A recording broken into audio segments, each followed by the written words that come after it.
तो यार हमारे बचपन में एक बहुत ही अतरंग गायन में हुआ करता था परमैन, जो कि बहुत ही कमाल का था। लेकिन फिर पता नहीं क्यों इंडिया में अचानक से उसके एपिसोड्स ही आना बंद हो गए, जिससे कि हम कभी ये नहीं जान पाए कि परमैन को उसकी पावर आखिर कैसे मिली। बर्डमैन के बर्ड प्लेनेट का क्या कॉन्सेप्ट था? क्या बड़ा मित्सुही बर्डमैन था जो कि टाइम ट्रेवल करके वापस आया था? और वह इसकी एंडिंग जो कि इतनी ज्यादा सेटिस्फाइंग थी कि इसे इंडिया में तो पक्का दिखाना ही चाहिए था। हमने लगभग सारी चीजें मिस कर दी हैं, लेकिन कोई नहीं, क्योंकि आज के इस व्हाट द फैक्ट के फन इंटरेस्टिंग वीडियो में हम अपने ओजी परमैन की फुल कहानी के बारे में जानने वाले हैं। तो एक बार की बात है जब परमैन ने धरती पर जन्म लिया। वो इतना ताकतवर था कि मैथ्स के क्वेश्चन पत्थरों की मजदूरी करके सॉल्व किया करता था।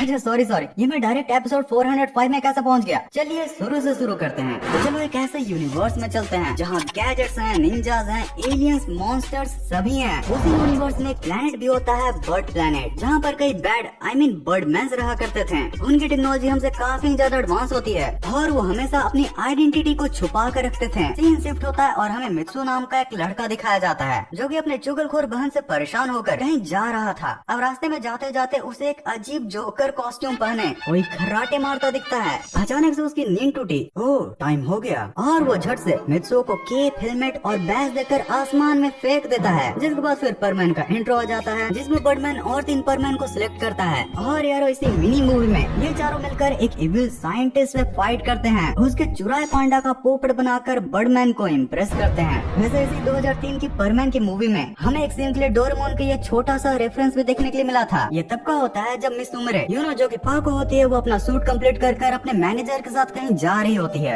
यार ये 2003 की परमैन की एक मिनी मूवी की स्टार्टिंग थी जो कि ओरिजिनल 1983 वाले एनिमे का स्टार्टिंग से काफी अलग है। भाई 1983 वाले एनिमे में तो हमें जब मित्सु को दिखाया जाता है तब वो कोई ग्राउंड में बैठा था और उसी के बगल में होता है बर्डमैन जो खुद को गार्डियन ऑफ द यूनिवर्स बताकर मित्सु को एक टेम्पररी परमैन बनाकर उसे केप जिसे कि वो 119 किलोमीटर के टॉप स्पीड से उड़ सकता था, एक हेलमेट जिसे कि वो 6600 टाइम ज्यादा पावरफुल बन जाता और ये बैज देकर कहता है जाओ सबको बचाओ तब तक जब तक मैं किसी परमानेंट परमैन की व्यवस्था न कर लूं। अब यारो ये भी एक मिनी मूवी थी। वही अब अगर सीरीज की बात करें तो उसमें परमैन को स्टार्ट से डायरेक्ट पावर्स के साथ दिखाया गया था, जिसमें एपिसोड 1 में सबसे पहले उसको सभी को आग की बिल्डिंग से बचाते हुए दिखाया जाता है। जिसके बाद परमैन की पूरी स्टोरी के एक मेन प्लॉट को बताया जाता है। एक्चुअली जब मित्सु सबको परमैन बनकर बचा रहा होता है तभी हम उसके घर पर बर्डमैन का दिया हुआ एक एडवांस रोबोट को देखते हैं जो कि मित्सु बनकर घर पर सारी चीजों को संभाल रहा था। जिसके बाद जब मित्सु अपने घर पर आता है तो रोबोट के माथे पे अपने माथे को सटा के अपने सारी मेमोरीज को कनेक्ट कर लेता है, जिससे उसे घर पर भी क्या हुआ था ये याद आ जाए। भाई ये रोबोट लिटरली सीरीज में परमैन की काफी मदद करता है, वरना सुपरमैन की तरह परमैन की आइडेंटिटी के पीछे बहुत लोग पड़े होते हैं। भाई बोलने के लिए तो बस एक रोबोट था, बट इसको भी एक अलग ही पर्सनैलिटी के साथ दिखाया जाता है जो कभी मित्सु को तो कभी मित्सु ही उसका मजा ले रहा होता है। अब इसी तरह कहानी आगे बढ़ते जाती है और एपिसोड 4 में हमें पहली बार पाको को दिखाया जाता है, जिसे पहले तो ये चिलगोजे लोग देखकर जेंडर डिस्क्रिमिनेशन स्टार्ट कर देते हैं और कहते हैं एक लड़की परमैन कैसे बन सकती है, उसको तो पर वुमन बनना चाहिए। और जब ये मित्सु वहाँ से अपना सूट इन 2 झल्लों के हाथों में खो देते हैं तो लास्टली पाको ही आकर उनकी जान बचाती है। और यारो अभी भी परमैन की फुल टीम कंप्लीट नहीं होती, क्योंकि लास्टली परमैन 4 हमें देखने के लिए मिलता है एपिसोड 7 में, जो कि वह मस्त अपनी परमैन की शक्तियों का इस्तेमाल करते हुए सभी की मदद करने के साथ साथ कुछ पैसे भी कमा रहा था। जब ये 3 परमैन उसको ऐसा करने से मना करते हैं तब वो कहता है तुम लोगों को मिल जाता है घर पर बना बनाया खाना, मुझे कमा कर ही खाना पड़ता है। अब यार हमारे मोटे भाई की थोड़ी बड़ी पेट है तो सभी समझ जाते हैं, जिसके बाद इसको भी सब कहते हैं आजा मेरे सर्कल में आजा, आजा मेरे सर्कल में आजा। और इसी तरह फाइनली परमैन की फुल टीम हो जाती है असेंबल। आगे के एपिसोड में ये लोग ऐसे ही अपने पावर्स, गैजेट्स और टीम से गुंडों लोगों की बाजा बजाते रहते हैं। अब ऐसे ही ये सभी परमैन की स्टोरी आगे बढ़ती जाती है, जिसमें हमें पाको मित्सु की एक अलग ही स्टोरी दिखाई जाती है। और भी एक खास चीज है सीक्रेट। हम सब ने अपनी खास बात बता दी, तुम अपनी सीक्रेट नहीं रख सकती, समझी? मैं लड़की हूँ और मेरे सीक्रेट है। ऐसे तो ये दोनों एक ही टीम में थे और रोजाना ही साथ में काम भी क्या करते थे, लेकिन मित्सु को यहाँ पर एक एक्ट्रेस मिस उमरे पर क्रश होता है। लेकिन एज वी नो बर्डमैन ने सबको अपनी आइडेंटिटी रिवील करने से मना किया था, इसलिए पाको भी ये नहीं बता पाती कि वो ही मिस उमरे है। इधर मित्सु भाई परमैन की पॉपुलैरिटी का इस्तेमाल करते हुए एक बार भी मिस उमरे से मिलने का मौका नहीं गवाते। अब यार ऐसे यूनिक स्टोरी लाइन के साथ एपिसोड 222 आ जाता है। क्रिसमस का टाइम था और बर्डमैन ये अनाउंस करता है कि वो अब इनमें से जो सबसे बेस्ट काम करेगा उसका सिलेक्शन सिलेक्शन करके बर्ड प्लेनेट पर पढ़ाई के लिए भेजने वाला है। अब टेस्ट के तौर पर सभी को एक ट्रैकर दिया जाता है जो कि उनकी सारी डेली एक्टिविटी को रिकॉर्ड करके ये बताएगा कि चारों में से सबसे बढ़िया काम किसने किया है। क्रिसमस से लेकर न्यू ईयर तक सभी ने काफी अच्छा काम किया होता है सिवाय खुद मित्सुओ के। लेकिन फिर भी जब बर्डमैन की मशीन चेक करती है तो विनर निकलता है हमारा मित्सुओ। रीजन के तौर पर बर्डमैन भी यही समझाता है कि भले ही ग्रुप में सबसे कॉवर्ड और लेजी मित्सुओ ही हो, लेकिन उसने अपनी इन बुराइयों के बावजूद भी किसी भी काम में टीम को अकेले नहीं छोड़ा।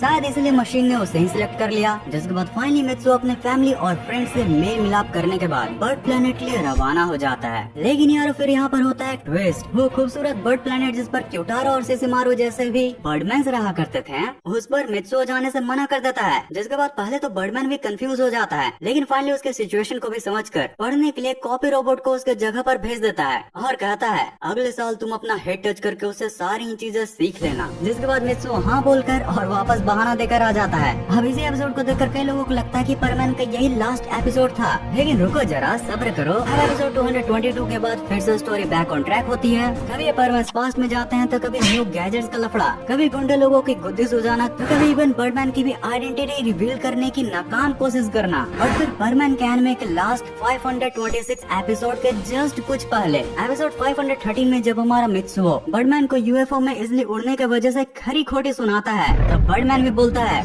लो मेरी जॉब और इस टीम के डब्बे में ड्यूटी करके बताओ। और इसी तरह वो बन जाता है बर्डमैन। लेकिन वो अपने बर्डमैन की शक्तियों का कुछ अतरंगे तरीके से इस्तेमाल करता है, कभी कॉपी रोबोट को परेशान करना तो कभी टीम परमैन को ही। और जब लास्टली एक बड़ी मिल की बड़ी आग बुझाने की बात आती है तो मित्सुओ सभी परमैन को सही से गाइड नहीं कर पाता। जिसके बाद लास्टली उसी को जाकर परमैन की अपनी ड्यूटी निभानी पड़ती है और उसे बर्डमैन के बड़े कामों का एहसास होता है। और ये सभी बर्डमैन का ही एक प्लान होता है, क्योंकि जब परमैन का लास्ट एपिसोड 526 आता है तो उसमें सारी परमैन अचानक से नोटिस करते हैं कि उनके हेलमेट पर कुछ स्टार्स बन चुके हैं जो कभी बढ़ रहे हैं तो कभी घट रहे हैं। बर्डमैन से उनको पता चलता है कि एक रेटिंग सिस्टम है, जो सबसे अच्छा करेगा उसका प्रमोशन करके बर्ड प्लेनेट पर पढ़ने के लिए भेज दिया जाएगा। अब इसमें फिर से ना चाहते हुए भी मित्सुओ अच्छे काम करने की वजह से क्वालिफाई कर जाता है। जिसके बाद बर्डमैन अब उसको कहाँ लेकर जाएगा इसका हिंट देकर इस एपिसोड को एंड कर दिया जाता है। लेकिन एक मिनट, परमैन का रिसर्च करते हुए मुझे विकिपीडिया से तो पता चला था कि 526 एपिसोड कुछ पापोस ट्रेजर करके है।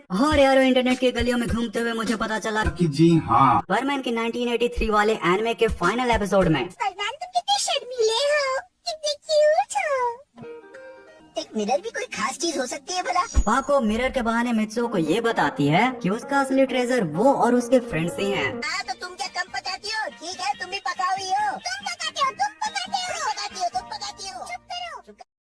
जिसके बाद हो जाता है द एंड। मजा नहीं ना आया? इसकी असल एंडिंग स्टोरी तो फुजिको फुजियोस ने अपने मांगा में लिखी है। और उसको जानने से पहले 1960s के परमैन की एनिमे के बारे में तुम्हें जानना होगा। 1960s में जब परमैन का मांगा बन रहा था तो उसी के साथ उसका एक एनिमे भी ब्लैक एंड व्हाइट में आता था, जिसके लास्ट एपिसोड में जब बर्डमैन सुमिरो को ये परमिशन दे देता है कि वो चाहे तो मित्सुओ का अपना फेस रिवील कर सकती है, तब वो ऐसा ही करती है। जिसके बाद मित्सुओ का तो कुछ ऐसा रिएक्शन होता है और लास्टली हमें दिखाया जाता है कि ये सीक्रेट रिवील करके वह कभी काफी खुश होती है। अब इसका एंड तो यहीं पर हो जाता है, लेकिन मांगा में जब बर्डमैन मित्सुओ के पास आकर बोलता है कि तुमने बहुत ही अच्छा काम किया, चलो बर्ड प्लेनेट पर पढ़ाई करके अगले बर्डमैन बनो। जिसके बाद मित्सुओ खुश होने के साथ काफी सैड भी होता है। उसे पता होता है कि अब ये आखिरी दिन है उसका अर्थ पर, इसलिए वो सारी फ्रेंड्स एंड फैमिली मेंबर से अच्छे से मिलता है, उनकी केयर करता है। और जब बर्डमैन उसकी मोम को फ्रीज कर देते हैं तो उनसे गले लगकर बर्डमैन के यूएफओ के पास सारे परमैन से भी मिलता है। सभी परमैन उसे कुछ न कुछ गिफ्ट देते हैं। लेकिन यार शॉकिंग मूवमेंट तो तब आता है जब पाक को यूएफओ के पीछे मित्सुओ को अपना फेस दिखाती है। वो बताती है कि वही मिस सुमरे होती है,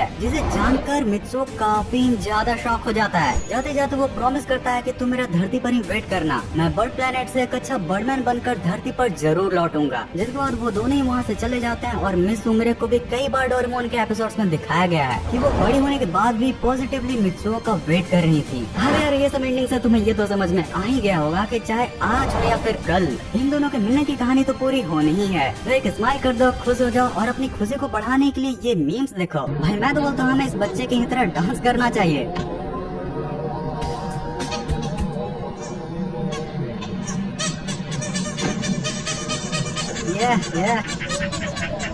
Furman comes back after his duty, sees Ganko and Michiko aren't talking and mom also angry. Furman to his robot. अरे तेरी गलतियों का ठोकरा कब तक मैं अपने सर पर घुमाता रहूंगा। नल्ला copy robot. when you just learned how to clap but no idea when to use it.